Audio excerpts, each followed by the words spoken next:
first elimination race of the chase had several big-name drivers facing the cutoff, but which drivers made it and which drivers went home and won't make it to the contender round.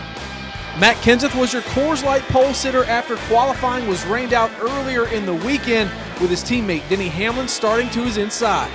For the first 23 laps of the race, Matt Kenseth was your leader, but Kevin Harvick was a man on a mission. As he makes his way around the 20, the defending Sprint Cup Series champion was doing everything in his power to make sure he won at Dover and advanced to the contender round.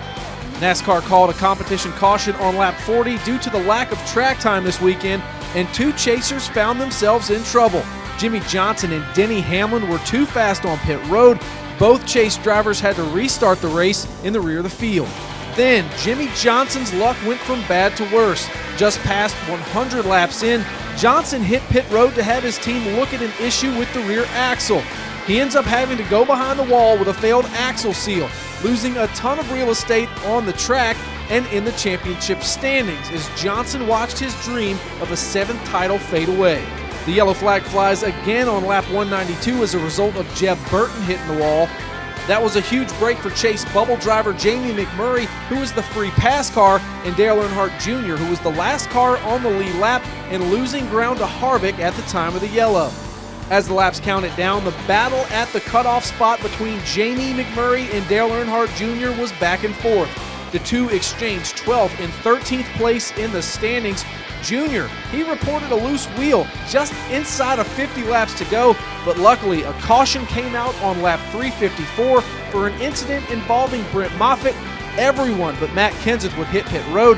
Kevin Harvick takes 2 tires, wins the race off pit road, but it was Harvick who took off on the restart past Kenseth as the 4 went to the point. Also on that last stop, Jamie McMurray would get ahead of Dale Jr.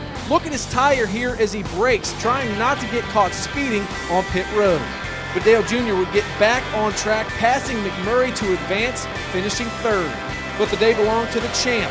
Kevin Harvick did what he's done before. With his back against the wall, Harvick goes on to win the AAA 400 at Dover, locking himself into the next round of the chase.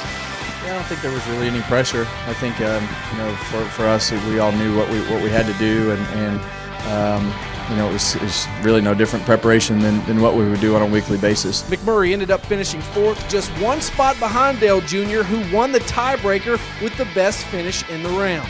Well, I've known him a long time, and you know what? That was a deserving pass that he put on to be able to make it through to the next round. Yeah, I didn't know what the points looked like, but they just told me I had to beat Jamie, or the 18, and we got around him on that last run there, on that last restart. I just had to jump out there, and hopefully it turned in the middle of the corner and didn't push, and it worked. So we got around him.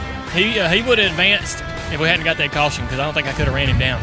And the 48 in his 500th start at a track where he's won 10 times finishes 41st, and that was not enough to advance Jimmy or his hopes for a 7th title. They would have to wait another year. You just take things for granted. There's so many parts and pieces on these cars, and we take for granted what they all do, and it can't be more than a $5 part that takes out. In addition to the 1 and the 48, Clint Boyer and Paul Menard also did not advance to the contender round.